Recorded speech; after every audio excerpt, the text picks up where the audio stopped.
Jehoshaphat lived in Jerusalem, but he went out among the people, traveling from Beersheba to the hill country of Ephraim, encouraging the people to return to the Lord, the God of their ancestors. He appointed judges throughout the nations in all the fortified towns, and he said to them, "Always think carefully before pronouncing judgment. Remember that you do not judge to please people, but to please the Lord. He will be with you when you render the verdict in each case. Fear the Lord and judge with integrity, for the Lord our God does not tolerate perverted justice, partiality, or the taking of bribes. You must always act in the fear of the Lord, with faithfulness and an undivided heart. Whenever a case comes to you from fellow citizens in an outlying town, whether a murder case or some other violation of God's laws, commands, decrees, or regulations, you must warn them not to sin against the Lord, so that he will not be angry with you and them. Do this, and you will not be guilty." What's up, cool people? My name's Matt. Welcome back to our Bible study. So, we're looking at 2 Chronicles 19. The past couple of chapters have been about King Jehoshaphat, and generally good things have happened. He has followed God, removed idols, had at least, I think there was already at least some kind of battle that he was in, that he was victorious. And then there was, last chapter, he joined up with King Ahab of Israel to try and retake a certain town called Ramoth Gilead. Jehoshaphat came out fine because the enemy was only focused on King Ahab.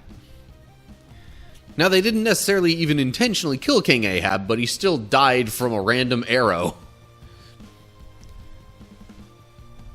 But Jehoshaphat was fine, because they realized he wasn't the guy they wanted after a little while.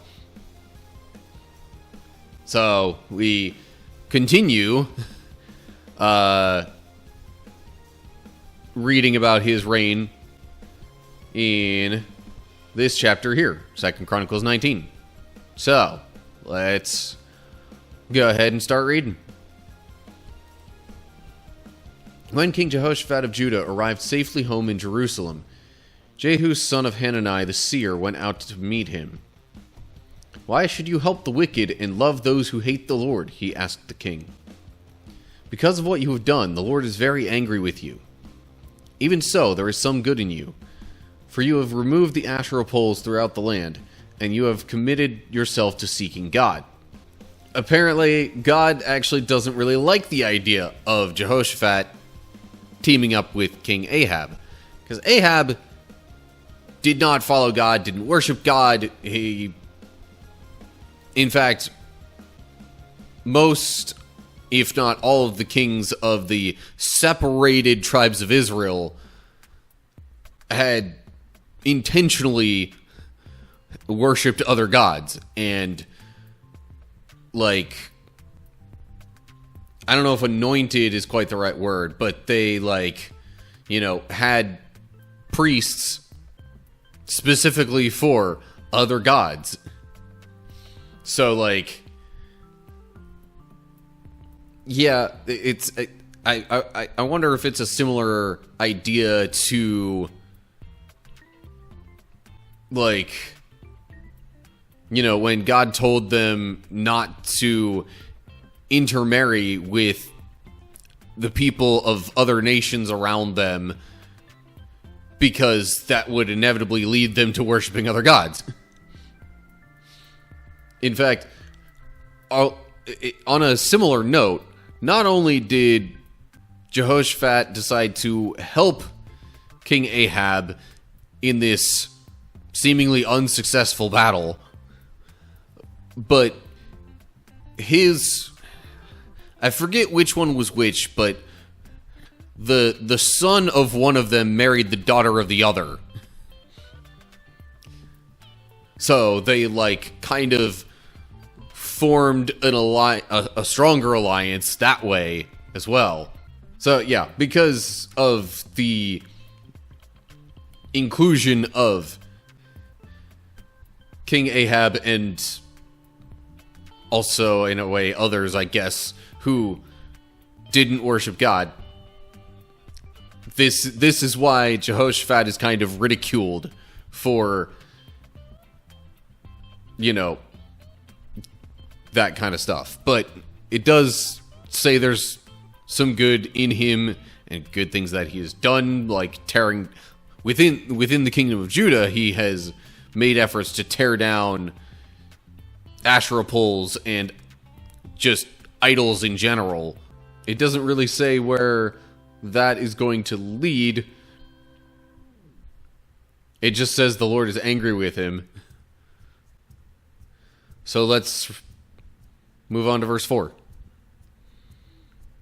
Jehoshaphat lived in Jerusalem, but he went out among the people, traveling from Beersheba to the hill country of Ephraim, encouraging the people to return to the Lord, the God of their ancestors. He appointed judges throughout the nations in all the fortified towns, and he said to them, "Always think carefully before pronouncing judgment. Remember that you do not judge to please people, but to please the Lord. He will be with you when you render the verdict in each case. Fear the Lord and judge with integrity, for the Lord our God does not tolerate perverted justice, partiality, or the taking of bribes." In fact, as I recall, there were even commands back in, somewhere in the late Exodus to Deuteronomy portion of the Bible that called out that kind of thing specifically.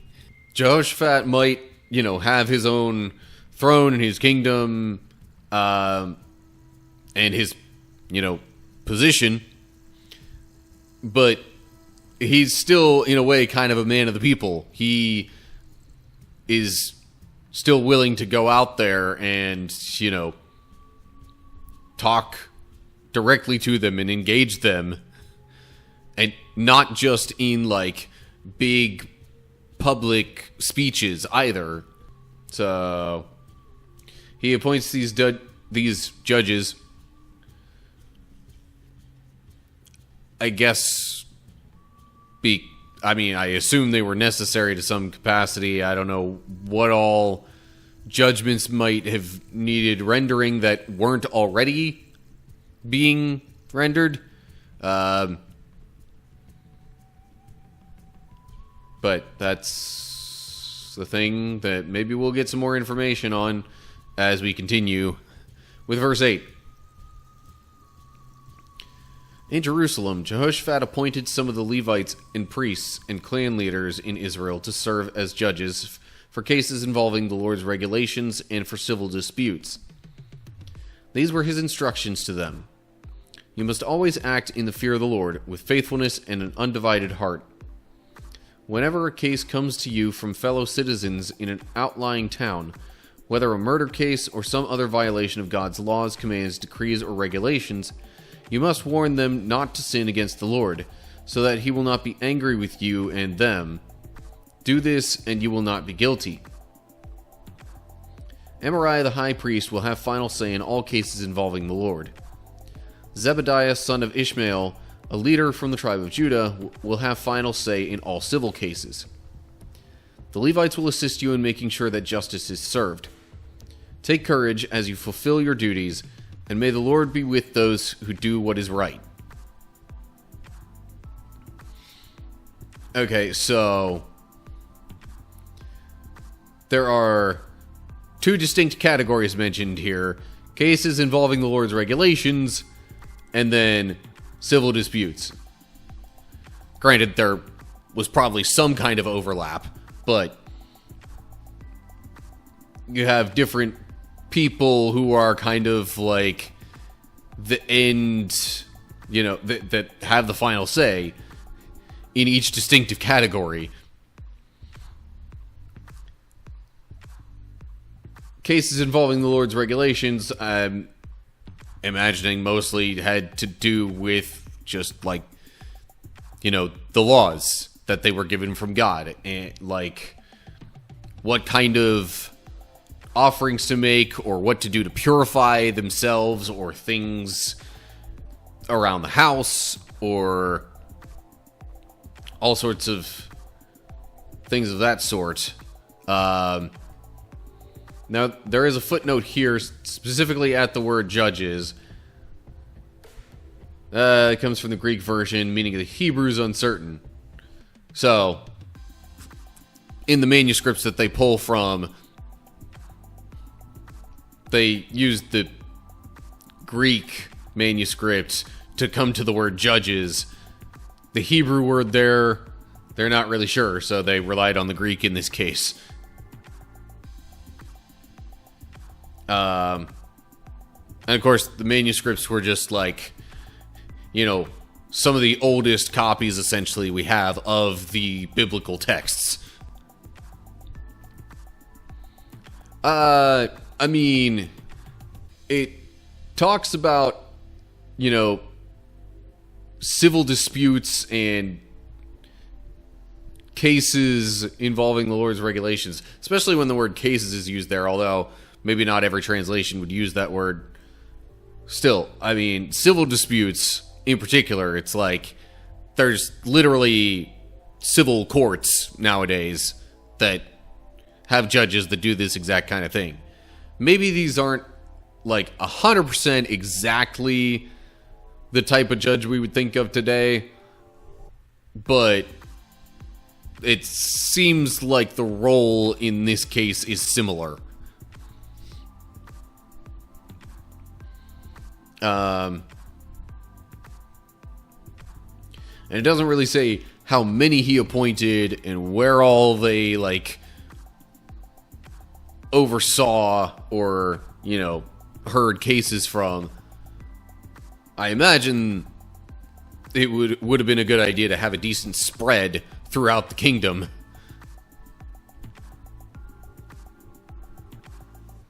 We're likely judges can't say for sure when that footnote describes an unknown meaning. Yeah, I mean, you can't be 100% sure, but don't let that make you think that the translators are trying to mislead you or anything.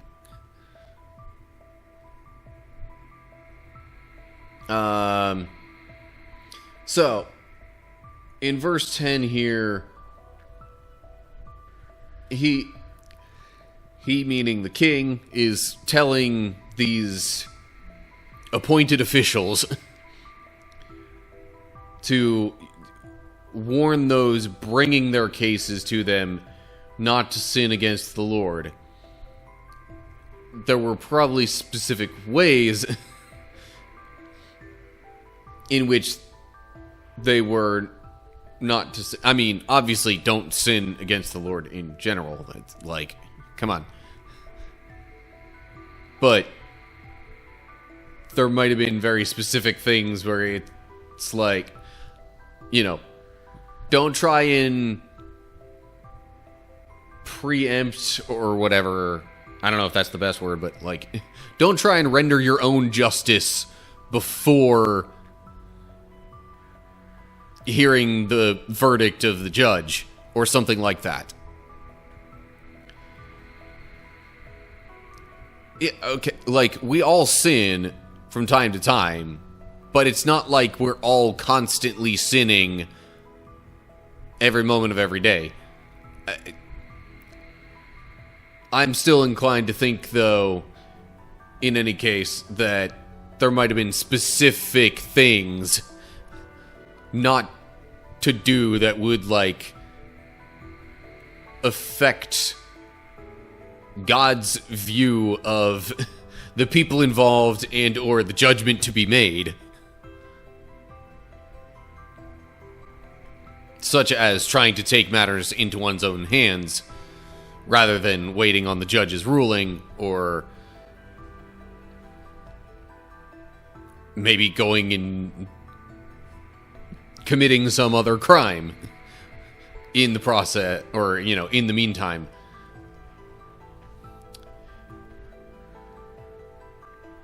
In any case, I think really the main point there was, like, don't do anything to, like, throw off the case and, like, make it more complicated or anything of that sort. And then it just kind of, after that, mentions who has the final say in the, you know, almost law cases, I guess. You know, the cases of the Lord's laws. And then separately for civil cases. Because civil cases would have been more so like one person against another.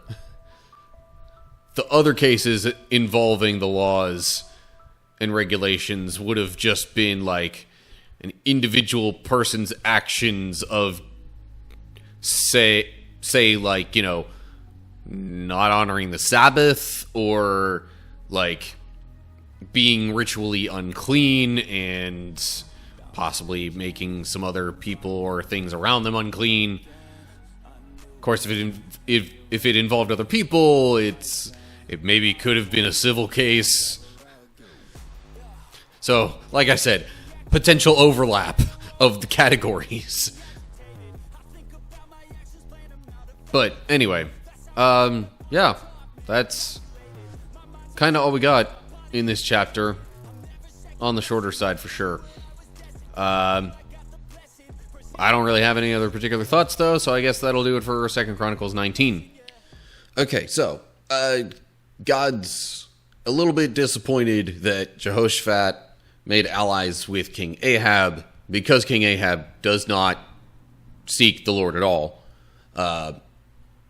But Jehoshaphat himself is still doing some good things, even, you know, leading the people of his kingdom into deeper relationships with God through various means, including this appointing of judges / officials. I mean, it says judges in the chapter there, and it's close enough to what they were doing.